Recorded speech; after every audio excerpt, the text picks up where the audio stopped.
Today I thought the things I want to talk about, China will win. So something has been going on social media, especially on TikTok, that I don't think is on everybody's purview. So I wanted to bring it to the forefront. So I would say maybe over a month ago, something happened in China. There was a response to the tariff wars in a big way. So the first thing that happened was the government of China lifted the confidentiality clause that allowed for manufacturers to talk the things. And what were they doing? They were talking about and blowing up really the manufacturing and luxury brand sector. So a bunch of manufacturers took it to TikTok and they were telling us, you know what? Your Birkin bag, your Louis V, your whatever, they are made in China and we just stamp made in Italy and other labels in it and ship it around the world. So you're getting a 10 times markup in your prices. Now, a lot of people responded with shock and awe. I don't know why you were surprised. Obviously, brands aren't worth what they've told you.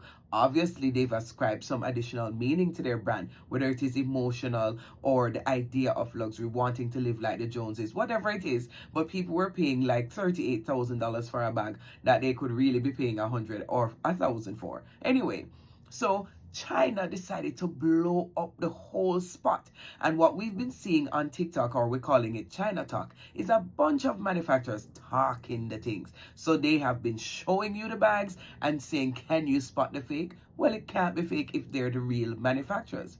Then Nigeria entered the chat and said, by the way, all the leather that is making these Birkin bags comes from a tannery in Nigeria. So all the things have been talked. How did we get here though?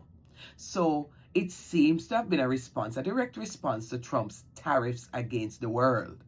But here's another thing that I want you to consider.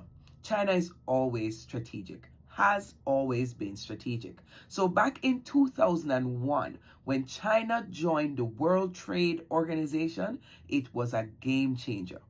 People like the US saw it as an idea of fair trade and opening up with China and so on. China saw it as a direct path to development, and it has worked. They now account for 80% of the manufacturing of a lot of the products that you get, from iPhones to Birkin bags. China is responsible for it. This has been an expansion of their Silk Road, and we are all a part of the game. Now, here's the thing. A lot of you, like myself, don't really trust China, but we don't trust the US at this point either. So for me, it was a big blow up that needed to happen.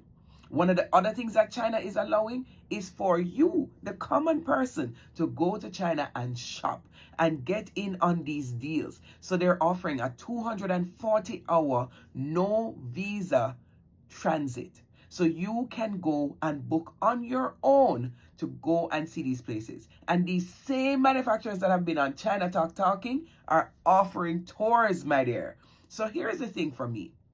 One, historical context is important. Two, Citolini has caused a big mess that he cannot win. He cannot beat China.